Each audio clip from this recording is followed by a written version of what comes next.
नमस्कार, मैं हूं नगमा। आप देख रहे हैं देश की बात। अमेज़ॉन पर हाल ही में एक वेब सीरीज जारी की गई है जिसका नाम तांडव है। आरोप ये है कि इसमें हिंदू देवी देवताओं का मजाक उड़ाया गया है और अब इसका विरोध शुरू हो गया है। बैन तक करने की मांग उठने लगी है और बात सरकार तक पहुंच गई है। वेब सीरीज को लेकर लखनऊ और मुंबई में एफआईआर दर्ज की गई है, जिनमें इस वेब सीरीज पर सामाजिक द्वेष और अशांति फैलाने का आरोप लगाया गया है। सरकार ने भी इस पर संज्ञान लिया है। सूत्रों के मुताबिक सूचना और प्रसारण मंत्रालय को तांडव से जुड़ी जो शिकायतें मिली थीं उस पर संज्ञान लेते हुए अमेज़ॉन प्राइम वीडियो से इस मामले में जवाब मांगा गया है। इस फिल्म में सैफ अली खान, ज़ीशान अयूब, डिम्पल कपाडिया कास्ट में हैं और इस वेब सीरीज पर धार्मिक भावनाओं को आहत करने का आरोप लगाया गया है। अभी तक अमेज़ॉन से कोई तरह की प्रतिक्रिया नहीं आई है। बहुत सारे फिल्म मेकर्स ट्वीट कर रहे हैं कि इसमें ऐसा कुछ भी नहीं है, बात का पतंगड़ बनाने वाली बात है। लेकिन बीजेपी को इस पर क्या आपत्ति है? राम कदम ने मामला भी दर्ज करवाया है इसमें।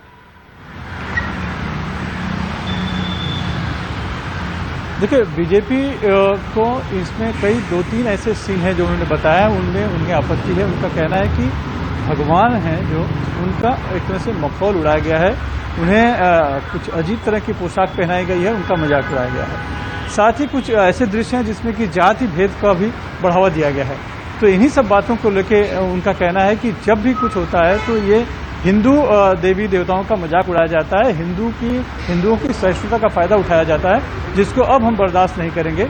और अमेज़न कंपनी को माफी मांगनी होगी, उनकी मांग है। और साथ ही वो दूसरे जो कलाकार हैं उनको भी निशाना इस पूरे मामले में बना रहे हैं। हालांकि कल वो घाटकोपर पुलिस थाने पे गए थे, वहां पर उन्होंने लिखित शिकायत की है। आज वो साइबर पुलिस थाने में गए थे, वहां पर भी लिखित शिकायत देकर आए हैं, लेकिन अभी तक इस पूरे मामले में एफआईआर दर्ज नहीं हुई है। उसके बाद तकरीबन 2 से 3 घंटा वो अमेज़न कंपनी में भी जाकर बैठे, बात की। उनका कहना है कि अमेज़न अब भी माफी नहीं मांग रहा है, तो हम इसे बर्दाश्त नहीं करेंगे, इस आंदोलन को आगे ले जाएंगे। इस तरह की उनकी भावनाएं हैं और इसी बात को लेकर कुछ और बीजेपी नेता भी बयानबाजी कर रहे हैं। लेकिन सरकार और पुलिस की बात करें तो अभी तक वो यहाँ पर बहुत ज़्यादा उसमें आगे बढ़ती नहीं दिख रही है। वो इंतजार कर रही है। भले ही उत्तर प्रदेश में एफआईआर दर्ज कर दिया गया है, लेकिन यहाँ की पुलिस और सरकार जो है अभी इस पूरे मामले पर शांत बैठी है, चुप बैठी है। वो देख रही है कि आगे क्या होता है और विरोध कहाँ तक जाता है। क्या आम जनता को, आम हिंदुओं का समर्थन मिल पाता है इस विरोध को? ये शायद वो भावना को भावना भड़काने की भी कोशिश हो रही है, समर्थन लेने की कोशिश होगी। उत्तर प्रदेश में इसको लेकर हो क्या रहा है? एफआईआर भी दर्ज हुई है। कमाल भी हमारे साथ हैं। यहाँ मुंबई में भी एफआईआर दर्ज हुई नहीं है, लेकिन मकसद जो एक हंगामा है, इसके ऊपर हंगामा खड़ा हो गया। अब जाहिर है लोगों की भावनाएं, अगर लोगों ने ध्यान नहीं दिया था तो और भी वो ध्यान देंगे। तो उत्तर प्रदेश में इसको लेकर किस तरह का हंगामा है, कमाल? देखिए, ये जो एफआईआर दर्ज हुई है, इसमें एफआईआर दर्ज कराने वाले दारोगा ने लिखा है कि उनके उच्चाधिकारियों ने बताया कल कि ट्विटर पे ये ट्रेंड कर रहा है बैन तांडव, तो इसको देख के कोई कार्रवाई की जाए। तब उन्होंने ये देखी और उन्हें पता चला कि इस जगह पे धार्मिक भावनाएं भड़काने का काम किया गया है। देखिए, हमने तो निजी तौर पे वो सीरीज देखी नहीं, तो ये बता नहीं सकते कि उसमें क्या है, कितनी भावनाएं भड़काई जा रही हैं या नहीं भड़काई जा रही हैं। लेकिन ये जरूर कह सकते हैं कि ये एक पॉलिटिकल एजेंडा लगता है, क्योंकि धार्मिक भावनाएं या किसी का सम्मान सेलेक्टिवली भड़काने का मुकदमा नहीं हो सकता है। कल ही बीजेपी के सांसद साक्षी महाराज ने टीवी कैमरों के सामने जो दिन भर वायरल होता रहा, हैदराबाद के एक बहुत बड़े नेता को सुअर कहा। क्या उन उच्चाधिकारियों ने यह देखा कि किसी इतने बड़े नेता को सुअर कहने से उसके मान सम्मान को ठेस पहुंच रही है? बीजेपी के नेता सुरेंद्र सिंह बलिया के एमएलए हैं। जिस दिन उनकी एक तस्वीर आई थी, सपना चौधरी जो गायिका हैं, डांसर हैं, उनकी प्रियंका गांधी के साथ, तो लोगों को लगा कि शायद ये कांग्रेस में जाने वाली हैं। तो उन्होंने कहा कि हाँ, राजीव गांधी ने भी इसी पेशे की महिला से शादी करी थी, वो भी नर्तकी थी, इसलिए वो नर्तकी को अपनी पार्टी में शामिल करा रहे हैं। उन्होंने अभी ममता बनर्जी को ताड़का कहा। क्या ये पुलिस, उत्तर प्रदेश पुलिस के उच्चाधिकारी बीजेपी के उन नेताओं, बड़े नेताओं के उन बयानों को देखते हैं? उनको लगता है कि इससे किसी महिला के मान सम्मान को ठेस पहुंच रही है, इससे किसी जाति धर्म के लोगों को ठेस पहुंच रही है? तो अगर वो देखे बिना करते हैं और ये जज करने वाला एक दरोगा है जो बता रहा है कि धार्मिक भावनाओं को ठेस पहुंच रही है, वो अपने दिमाग से ये समझ करके एफआईआर दर्ज करा रहा है, तो ये माना जाना चाहिए कि इसके पीछे कोई और मकसद है जिसके तहत ये काम किया गया होगा। बिल्कुल, और ट्विटर पे ट्रेंड कर रहा है, ये देखा गया कि अब ट्विटर पे क्या ट्रेंड कर रहा है उस हिसाब से मामला आगे बढ़ता है। अनुराग, मध्य प्रदेश में इसको लेकर किस तरह की चर्चा है? क्योंकि एक जगह अगर ये एफआईआर हो गया और दूसरी जगह पे बीजेपी के कुछ नेता डिमांड करने लगे कि इसको बैन किया जाए, तो अब ये हंगामा बढ़ेगा और शायद मकसद यही है, जैसा कमाल कह रहे थे, कि सिलेक्टिवली धार्मिक भावना हर्ट हो जाती है, जबकि कई बयान ऐसे आए हैं हाल के दिनों में जिनसे लोगों का मान सम्मान, महिलाओं का मान सम्मान उसको ठेस पहुंचती है, उसमें मामले दर्ज नहीं हुए हैं। अब किस सीन पर क्या ऐसी आपत्ति है? क्या आपने देखा है ये तांडव, अनुराग? नहीं, मैं नहीं देख पाया हूं नगमा, और यहाँ पर अगर आप पूछेंगे तो यहाँ भी सियासी तांडव चल रहा है। जो चिकित्सा शिक्षा मंत्री हैं यहाँ पर विश्वास सारंग, उन्होंने एक चिट्ठी लिखी है प्रकाश जावड़ेकर जी को और मांग की है कि इस पर बैन किया जाए। और यही नहीं, उनका कहना है कि उन्होंने अमेजन के सीईओ को भी मेल्स लिखे हैं और उनके कई सारे समर्थक भी उनको ईमेल्स लिख रहे हैं और मांग कर रहे हैं कि फौरन इस वेब सीरीज को हटाया जाए, और नहीं तो फिर अमेजन को काम करना मुश्किल होगा। एक तरह से बहिष्कार की धमकी दी है कि यहाँ पर वो अपने समर्थकों से या लोगों से कहेंगे कि कोई अमेजन के प्लेटफॉर्म को यूज न करे, उससे उसका इस्तेमाल न करे, उससे कोई सामान वामान न खरीदे। तो जब मैंने उनसे पूछा कि एक तरफ सरकार ईज ऑफ डूइंग बिजनेस की बात कर रही है, वो एक अलग प्लेटफॉर्म है, ये एक अलग प्लेटफॉर्म है, और कई सारे प्रगतिशील ये भी सवाल उठा रहे हैं कि जिस भगवान ने इंसान को बनाया, क्या वो इंसान अब भगवान के मान सम्मान की रक्षा के लिए खड़ा होगा? तो उन्हें लगा कि ये कुतर्क है, और उसके बाद वो कहने लगे कि ये बात आप और एनडीटीवी ही कर सकता है। जबकि हमारा तो एक सीधा सवाल था, जब कई लोग ये पूछते हैं कि अगर आप मानते हैं कि कोई धर्म है और ईश्वर ने हमको बनाया है, तो भगवान की रक्षा तो भगवान ही सबकी रक्षा करता है। तो ये सवाल उनको थोड़ा कुतर्क लगा, लेकिन उन्होंने यही कहा कि चिट्ठी लिखी है और अगर अमेजन कायम रहता है तो फिर वो काम नहीं करने देंगे, बहिष्कार करेंगे। और जब मैं उनसे बात कर रहा हूं तब भी उन्होंने बताया कि 50 ईमेल्स जा चुके हैं अमेजन के सीईओ को। तो पूरे कुल मिलाकर दबाव बनाया जा रहा है अमेजॉन के ऊपर भी, और अब देखना है क्योंकि वहां से कोई प्रतिक्रिया आई नहीं है।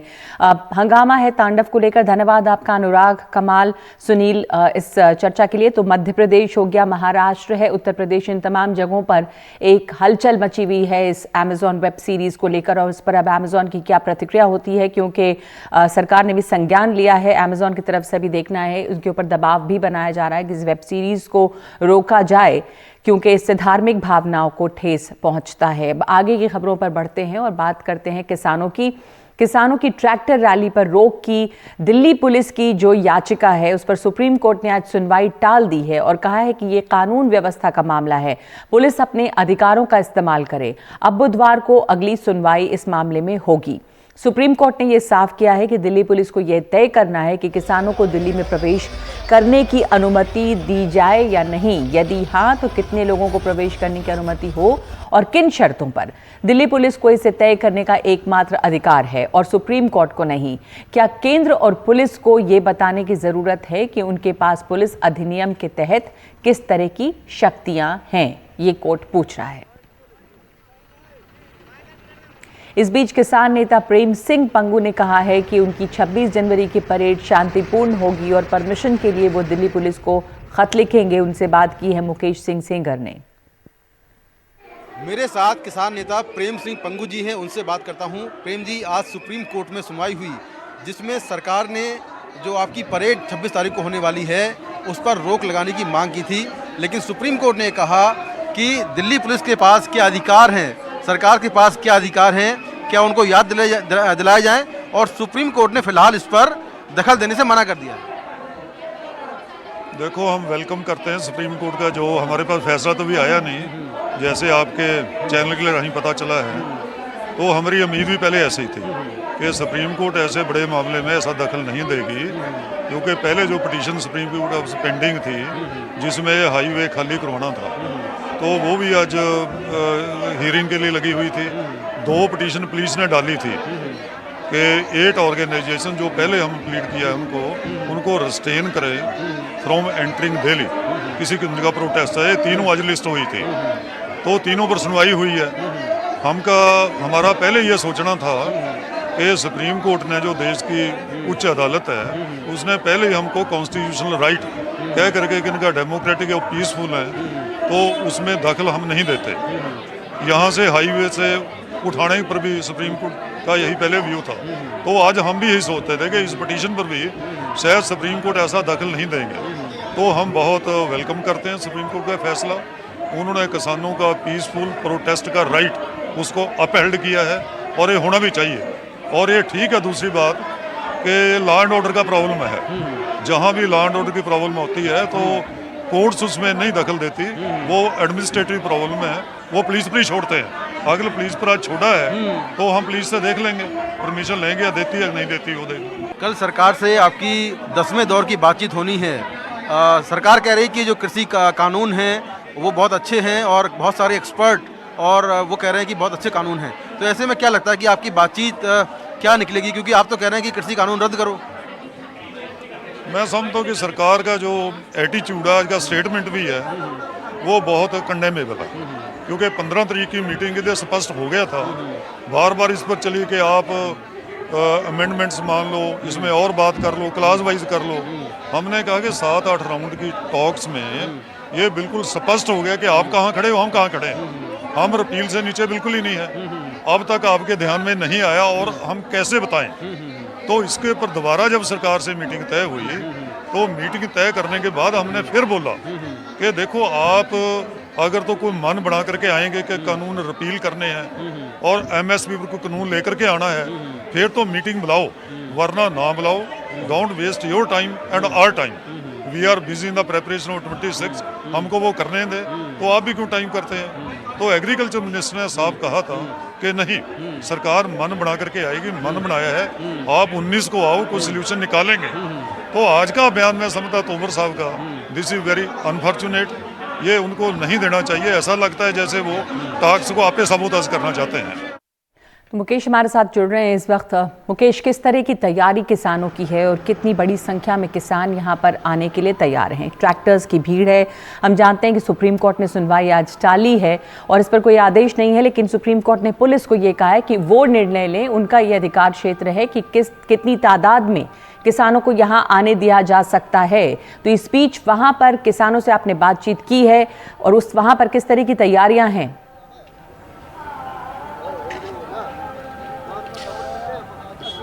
देखिए, जो किसान नेता हैं जो यहाँ पर सिंघू बॉर्डर पर हैं, चाहे वो टीकरी बॉर्डर पर हों, तमाम जो किसान नेता हैं वो अलग अलग प्रदेशों में गए हैं और वहाँ से कोशिश की जा रही कि बड़ी संख्या में ट्रैक्टर 26 जनवरी को यहाँ पर पहुँचें और फिर लाखों की संख्या में किसान ट्रैक्टर लेकर जो आउटर रिंग रोड है वहाँ पर एक परेड निकालें।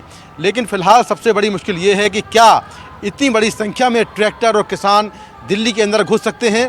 तो इसको लेकर अब दिल्ली पुलिस जो है वो पूरी रणनीति बना रही है। किसानों ने ये कहा है कि वो दिल्ली पुलिस से परमिशन लेंगे, लेकिन अगर दिल्ली पुलिस परमिशन नहीं देती है उसके बाद भी जो ट्रैक्टर रैली है वो निकाली जाएगी। तो सबसे बड़ा सवाल यही होगा कि लॉ एंड ऑर्डर की जो समस्या है, जिसका हवाला जो सरकार और दिल्ली पुलिस दोनों दे रही है, तो उसको लेकर दिल्ली पुलिस क्या कुछ रणनीति तैयार करती है। क्या वो किसानों को दिल्ली के अंदर घुसने की परमिशन देती है और क्या ये ट्रैक्टर परेड निकलेगी, ये हमें देखना होगा। लेकिन जो किसान हैं वो अलग अलग राज्यों से आकर दिल्ली पहुंच रहे हैं, ट्रैक्टर लेकर आ रहे हैं बड़ी तादाद में और 26 जनवरी को ट्रैक्टर परेड निकालने की तैयारी कर रही हैं। जी, धन्यवाद मुकेश आपका। बड़ी तादाद में अलग अलग जगहों से किसान यहाँ पर पहुँच रहे हैं और इकट्ठा हो रहे हैं क्योंकि 26 जनवरी को ट्रैक्टर परेड, हालांकि बार बार ये बात कही गई है किसानों की तरफ से कि ये शांतिपूर्ण होगा। कल भी इस बात को दोहराया गया था कि किसी तरह का हंगामा नहीं होगा, गणतंत्र दिवस की परेड में कोई रुकावट नहीं होगी। बहरहाल अब पुलिस के ऊपर है कि वो कितनी बड़ी संख्या में इनको आने देती है दिल्ली के अंदर इस परेड के लिए। देश की बात में एक ब्रेक ले रहे हैं और आगे अब कोविड वैक्सीन का क्या असर हो रहा है लोगों पर।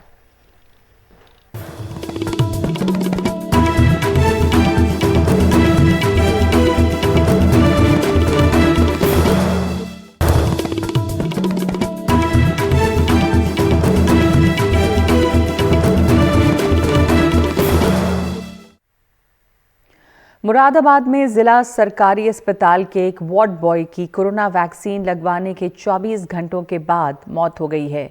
परिवार का कहना है कि उन्हें निमोनिया था और वैक्सीन लगाने के बाद उनकी हालत बिगड़ गई, लेकिन पोस्टमार्टम की रिपोर्ट से ये पता चलता है कि उनकी मौत हार्ट अटैक से हुई है। मुरादाबाद जिला अस्पताल में भी शनिवार को वैक्सीनेशन हुआ। मुरादाबाद के 92 हेल्थ वर्कर्स ने यहां वैक्सीनेशन करवाया। उनमें अस्पताल के वार्ड बॉय महिपाल भी थे। अगले रोज उनकी हालत बिगड़ गई। अस्पताल लाने पे उनकी मौत हो गई। पहले घर वालों को लगा कि उनकी मौत की वजह कोरोना वैक्सीन है। हालत पापा जी की सांस फूल रही थी और वो खांस रहे थे। क्या उससे पहले कोरोना पॉजिटिव तो नहीं थी? जी नहीं, उससे पहले कोई कोरोना। महिपाल की मौत से उनके घर में कोहराम मच गया। घर वालों को लगा कि जरूर ये वैक्सीन से हुआ है, लेकिन ये खबर फैलते ही तमाम लोगों के मन में तरह तरह के शक घर करने लगे। लेकिन पोस्टमार्टम से पता चला कि मौत की वजह हार्ट अटैक है। 3 डॉक्टरों के पैनल द्वारा उनका पोस्टमार्टम किया गया। पोस्टमार्टम में उनकी मृत्यु का कारण कार्डियोजेनिक शॉक विद सेप्टिसेमिक शॉक पाया गया। उक्त श्री महिपाल जी की मृत्यु में कोरोना वैक्सीन का कोई संबंध नहीं पाया गया। उस दिन जिला अस्पताल में जिन अन्य को भी वैक्सीन लगी थी वो भी सभी स्वस्थ हैं। 23 करोड़ आबादी वाले उत्तर प्रदेश में सभी को कोरोना वैक्सीन लगनी है। इसमें 9 लाख हेल्थ वर्कर्स भी शामिल हैं, जिनमें से ज़्यादातर को अभी वैक्सीन लगना बाकी है। महिपाल की पोस्टमार्टम रिपोर्ट से सबने राहत की सांस ली होगी। मुरादाबाद में एक हेल्थ वर्कर की मौत के बाद अच्छा हुआ कि ये साबित हो गया पोस्टमार्टम से कि ये मौत वैक्सीनेशन से नहीं हुई है, क्योंकि वैक्सीनेशन को लेके बहुत तरह के अंदेशे अभी भी तमाम लोगों के मन में हैं और थोड़े दिन यह प्रक्रिया चलने के बाद सब कुछ ठीक ठाक रहेगा तो वह अंदेशे भी दूर होंगे। मुरादाबाद में अनवर कमाल और लखनऊ में कैमरामैन राजेश गुप्ता के साथ कमाल खान, एनडीटीवी इंडिया। तो कोरोना के टीका को लेकर जो भी शंका या किसी के मन में संदेह है उसको दूर करने की कोशिश लगातार की जा रही है। स्वास्थ्य कर्मियों को ये समझाने की बात चल रही है कि वो आगे आएँ और टीका लें। महाराष्ट्र में शनिवार को टारगेट के 64% स्वास्थ्य कर्मियों ने टीका लिया है। 2 दिन वैक्सीन ड्राइव होल्ड पर रही। अब इस टर्नआउट के आंकड़े को बढ़ाने के लिए मना करने वालों की फ़ोन पर काउंसलिंग की जा रही है ताकि ज़्यादा से ज़्यादा लोग आगे आएँ। वैक्सीन लेते ही चक्कर आने के बाद स्वास्थ्यकर्मी प्रियंका को बीकेसी आईसीयू फैसिलिटी में भर्ती होना पड़ा, लेकिन कुछ ही घंटों के बाद वो बेहतर महसूस करने लगी। हल्का सा हेजीनेस लग रहा था, थोड़ा सा बीपी मेरा बढ़ गया था और थोड़ा टेंशन की वजह से, और कुछ नहीं। अभी ठीक लग रहा है, नॉर्मल लग रहा है। थोड़ा वैक्सीन लिया था, उसके बाद थोड़ा टेंशन था, डर था, उसकी वजह से मेरा बीपी हाई हो गया था। मुझे ऑलरेडी पीसीओडी का प्रॉब्लम है और शुगर भी है मुझे। सरकारी आंकड़े कहते हैं कि महाराष्ट्र में शनिवार को टीकाकरण के बाद चक्कर, बेहोशी, बेचैनी, सरदर्द जैसी कुछ हल्की दिक्कतों के करीब 22 मामले रिपोर्ट हुए। बीएमसी के साथ लोगों की डोर टू डोर स्क्रीनिंग करने वाले general practitioner doctor Suresh Shinde टीके के लिए अपना नाम तो रजिस्टर करवा चुके हैं, पर अब कुछ हफ्ते रुककर टीका लगवाना चाहते हैं। मेरा नाम तो बीएमसी ने लेके रखा है कि मेरा आधार कार्ड, फ़ोन नंबर वो लेके रखा है वैक्सीन के लिए, लेकिन मैं थोड़ा वेट एंड वॉच करना चाहता हूँ। मैं डर नहीं रहा हूँ, थोड़ा मैं वेट एंड वॉच कर रहा हूँ। डरने के बाद इसमें नहीं, वैक्सीन तो सबको लेना ही है, उसके बगैर कोई दूसरा रास्ता है ही नहीं वैक्सीन के बगैर। लेकिन वैक्सीन थोड़ा वेट एंड वॉच करके लेना है, जरूरी है। किसी के बॉडी मैच नहीं हो रही है उसके वैक्सीन के लिए, इसलिए किसी को साइड इफेक्ट उसका हो रहा है, तो इसलिए थोड़ा वेट एंड वॉच करके करना है जो भी है। शनिवार को राज्य में 64% स्वास्थ्य कर्मियों ने कोरोना का टीका लगवाया।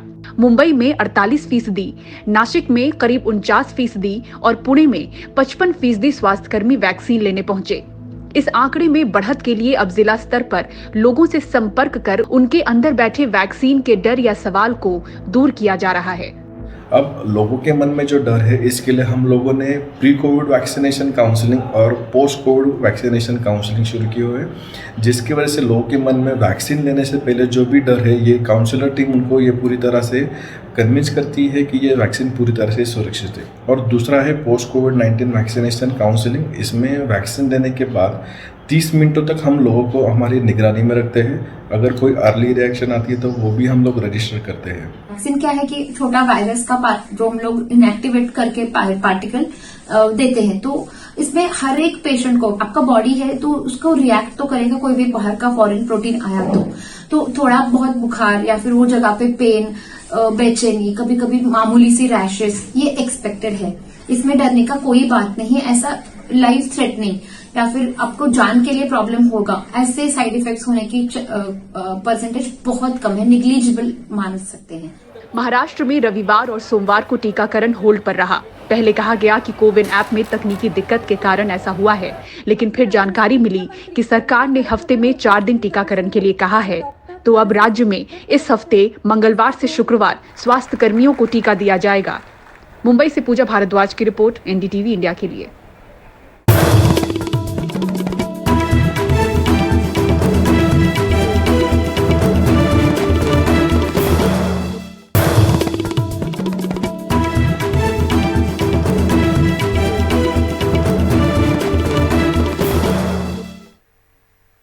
अटल बिहारी वाजपेयी की सरकार में केंद्रीय मंत्री रहे नेता शाहनवाज हुसैन को बीजेपी अब बिहार लेकर गई है।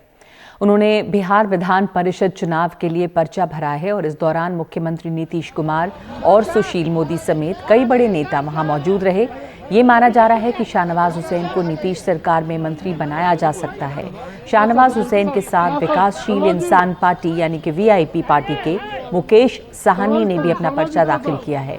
इस मौके पर नीतीश कुमार ने भी कहा है कि जल्द ही मंत्रिमंडल का विस्तार किया जाएगा। राजनीति कर रहे हैं, अब आप बिहार में सदन के सदस्य बनेंगे, इतनी बड़ी जिम्मेदारी है। एनडीए का गठबंधन है, उसके चारों घटक दल हैं, मिलकर काम कर रहे हैं और सरकार में भी काम कर रहे हैं, सरकार के सहयोग में भी काम कर रहे हैं और लोगों को मैं विशेष तौर पर बता देता हूँ बिहार परिषद के सदस्य के रूप में उम्मीदवार बनाया गया, निर्वाचित होंगे और इन लोगों को मुझे पूरी बधाई है और सब मिलकर के काम करते हैं, सब मिलकर के काम करते हैं। उसके बाद मुझे खुशी है कि एनडीए ने श्री मुकेश साहनी और श्री शाहनवाज हुसैन जी को अपना उम्मीदवार बनाया है। इन दोनों की जीत सुनिश्चित है और मेरी शुभकामना है कि मुकेश साहनी जी मंत्री के नाते और सैयद शाहनवाज हुसैन जी जिनको विधान परिषद में मनोनीत किया गया है, इन दोनों के कारण एनडीए को बिहार में काफ़ी बड़ा लाभ मिला। और दिल्ली में अब 10 महीने के लंबे अंतराल के बाद 10वीं और 12वीं के छात्रों के लिए स्कूल खोले गए हैं। हमारे संवाददाता शरद शर्मा ने स्कूलों में जाकर आज छात्रों, शिक्षकों और सरकार से उनका अनुभव जाना। देखिए ये खास रिपोर्ट।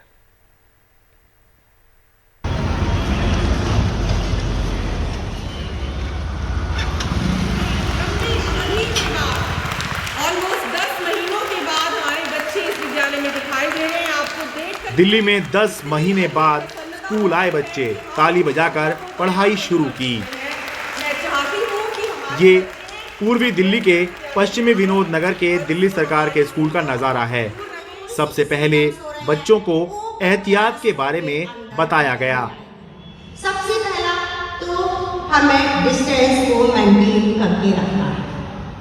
आप बात ही तो करनी है ना, बात करनी है दूर से कर लीजिएगा, कोई हाथ नहीं मिलाना है, कोई गले नहीं मिलना है, अपनी चीज किसी को नहीं देनी है, ना पेन देना है, ना पेंसिल देनी है, ना नोटबुक देनी है और ना ही टेक्स्ट बुक देनी है।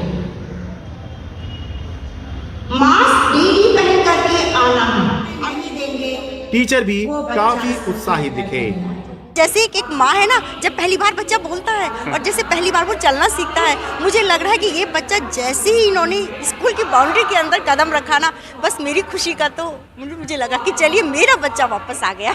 कुछ आया, सारा नहीं आया लेकिन कुछ आया।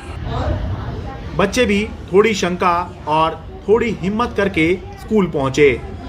मम्मी कह रही थी पढ़ना तो ज़रूरी है और रिस्क उठाना पड़ेगा। मन में अभी डर है जैसे स्कूल आए इतने दिन बाद? सर इतना नहीं है, मतलब है थोड़ा बहुत। अच्छा लग रहा है आके, क्योंकि जब हम ऑनलाइन क्लासेस लेते थे उसमें बहुत सारे बैरियर्स आ जाते थे बीच में। हाँ। इसलिए तो ऑफलाइन क्लासेस ज़्यादा सूटेबल है बच्चों के लिए। अच्छा है सर। ये दिल्ली का नामी प्राइवेट स्कूल मथुरा रोड का दिल्ली पब्लिक स्कूल है। पहले दिन यहाँ कम ही बच्चे आए। जो बच्चे आए वो बता रहे हैं कि स्कूल खुलने कितने ज़रूरी थे। मन में कुछ डर या शंका कुछ नहीं थी? थी, but studies are first priority. Boards हैं, पढ़ना है। ऑनलाइन में इतना अच्छे से सब कुछ नहीं हो पाता। Offline is better. टीचर सामने होती हैं, पढ़ा रही होती हैं, बोर्ड्स पे एक्सप्लेन कर रही होती हैं, डाउट्स क्लियर कर रही होती हैं। ऑनलाइन में बोर्ड होता है नहीं, उसमें एक्सप्लेनेशन होता नहीं है, वर्बल एक्सप्लेनेशंस होता है। ऑनलाइन क्लासेस में तो सब सो ही रहे होते थे, यहाँ तो कम से कम पढ़ाई तो हो रही है। दिल्ली के उप मुख्यमंत्री और शिक्षा मंत्री मनीष सिसोदिया ने बताया कि दिल मजबूत करके बच्चों की पढ़ाई के लिए रिस्क लिया है। उम्मीद है आगे सब ठीक रहेगा। थोड़ा कड़ा दिल करके थोड़ा रिस्क लेके स्कूल खोले हैं। 10वीं और 12वीं के लिए प्रैक्टिकल और प्रोजेक्ट या काउंसलिंग वगैरह के पर्पज़ के लिए, प्री बोर्ड की प्रिपरेशन के लिए, तो उम्मीद करते हैं सब ठीक होगा। देश में कोरोना काल में कुल संक्रमित लोगों में से 8% ही बच्चे हैं, यानी 18 साल से नीचे वाले हैं। इसका एक अहम कारण ये भी हो सकता है कि देश में स्कूल बंद थे। अब दिल्ली समेत कई राज्यों में स्कूल खुल चुके हैं। उम्मीद करनी चाहिए सब सकारात्मक रहे। ऑनलाइन क्लासेस के लिए बच्चों के पास भले ही कितने ही बढ़िया इंतज़ाम क्यों ना हो, बढ़िया लैपटॉप हो, बढ़िया फ़ोन हो, बहुत बढ़िया इंटरनेट हो, लेकिन असल पढ़ाई तो स्कूल के अंदर ही होती है, क्योंकि स्कूल के अंदर माहौल होता है जिसमें बच्चा अच्छे से पढ़ सकता है और उसका पर्सनैलिटी डेवलपमेंट भी होता है। दिल्ली से मैं शरद शर्मा, एनडीटीवी इंडिया।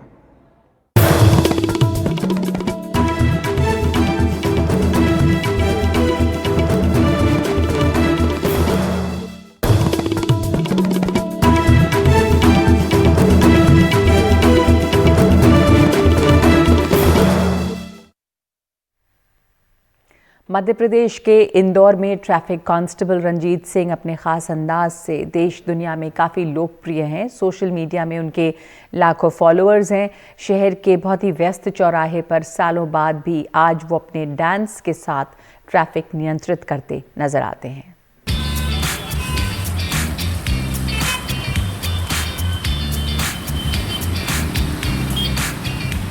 अपने मून वॉक और डांस के जरिए ट्रैफिक को मैनेज करते हुए ट्रैफिक कांस्टेबल रंजीत सिंह इंदौर में इस हाईकोर्ट के गेट के बाहर।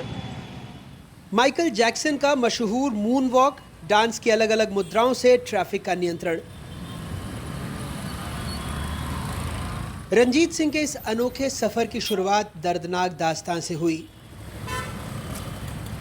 मैं जब ट्रैफिक में आता तब कुछ महीने हुए थे मेरे को ड्यूटी करते हुए, और मेरा एक दोस्त था, वो ट्रेनिंग के बाद यहाँ पर 3 साल बाद आ रहा था, तो मैंने उससे बोला था आजा मिलके बात करते हैं, और वो आ रहा था और मैं ड्यूटी कर रहा था, नॉर्मल ड्यूटी जैसे नहीं कर रहा था। एंड कुछ देर बाद वॉकी टॉकी पे कॉल हुआ कि एक एक्सीडेंट हुआ है बाईपास पे, आप जाके उनको देख लीजिए, और वहाँ जाम लग रहा है। तो मैं जब गया तो देखा तो अपनी फ्रेंड की बॉडी थी।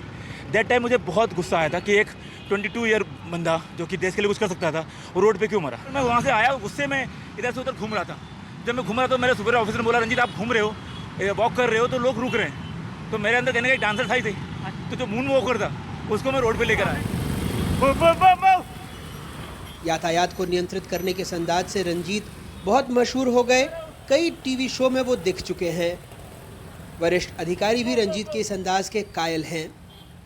अपने काम को अगर कोई व्यक्ति शिद्दत से करता है और उसमें इनोवेशन करता है तो निश्चित तौर पर जैसा कि उसका चौराहा जब हम लोग देखते हैं वो किस चौराहे पे काम करता है, उस चौराहे पे ट्रैफिक रेगुलेशन अच्छे से चलता है और उसका एक ऑरा है जिसके कारण वो किसी को भी रोक पाने में सक्षम होता है। मतलब कोई व्यक्ति, जैसे अन्य चौराहों पे हम देखते हैं उज्जत हो जाती है, लोग आके आर्गूमेंट करने लगते हैं, ट्रैफिक स्टाफ से झगड़ने लगते हैं। उसके स्टाफ पर वो किसी भी व्यक्ति को रोक देता है, किसी भी हस्ती को रोक देता है, लेकिन कोई उससे झगड़ता नहीं है।